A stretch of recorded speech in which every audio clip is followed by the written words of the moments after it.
So our gospel moment this evening is taken from the Gospel of John 18, 33, 36, and 37, and is found in chapter 2, item 1 in the Gospel according to Spiritism.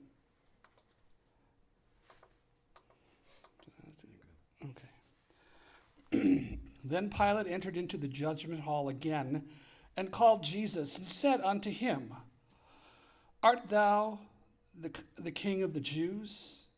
Jesus answered, My kingdom is not of this world. If my kingdom were of this world, then would my servants fight that I should not be delivered to the Jews. But now is my kingdom not from hence. Pilate therefore said unto him, Art thou a king then? Jesus answered, Thou sayest that I am a king. To this end I was born, and for this cause came into the world, that I should bear witness unto the truth. Everyone that is of the truth heareth my voice. If Pilate was asking this question in his role as Roman governor, he would have been inquiring whether Jesus was setting up a rebel government. But the Jews were using the word king to mean their religious ruler, the Messiah. Israel was a captive nation under the authority of the Roman Empire.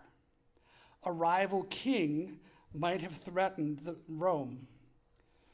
Pilate asked Jesus a straightforward question, and Jesus answered clearly. Jesus is a king, but one whose kingdom is not of this world. There seems to have been no question in Pilate's mind that Jesus spoke the truth and was innocent of wrongdoing. It also seems apparent, while recognizing the truth, Pilate chose to reject it. It is a tragedy that when we fail to recognize the truth, but even greater tragedy when we recognize the truth and fail to heed it.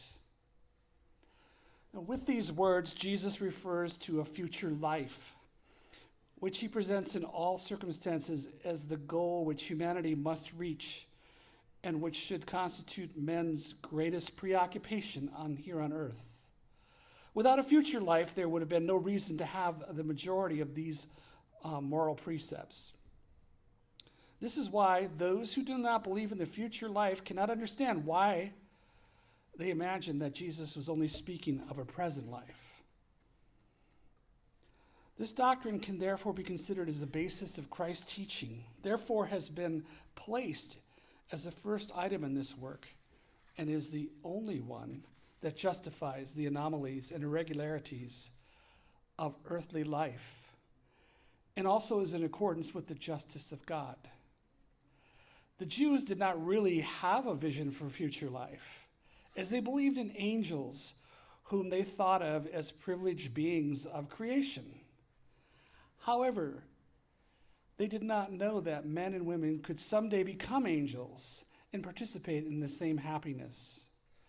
With Spiritism, a future life is no longer an article of a mere hypothesis, but becomes a material reality as facts demonstrate, because those who described it to us have all been eyewitnesses, so that not only is doubt no longer a possibility, but also anyone of whatever intelligence is able to understand the idea of its many aspects.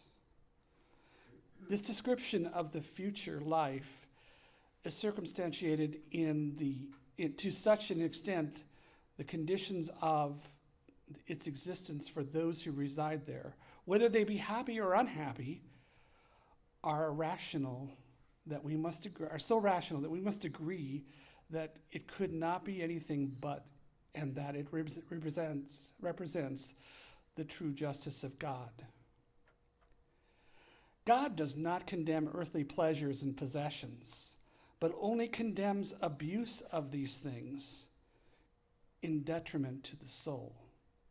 If we take these words of Jesus for themselves, my kingdom is not of this world, we are guarding against these abuses. Spiritism shows us that life is nothing more than a link, magnificent, harmonious assembly, which is God's work. It also shows us the solidarity which joins us together, all the different existences of one being, of all beings of the same world, and all beings of all the worlds. To win a place in this kingdom, it is necessary to show humility, benevolence, and charity in its most celestial form. They do not ask who you are, nor what position you occupied. Instead, they ask, what good have you done, and how many tears have you dried?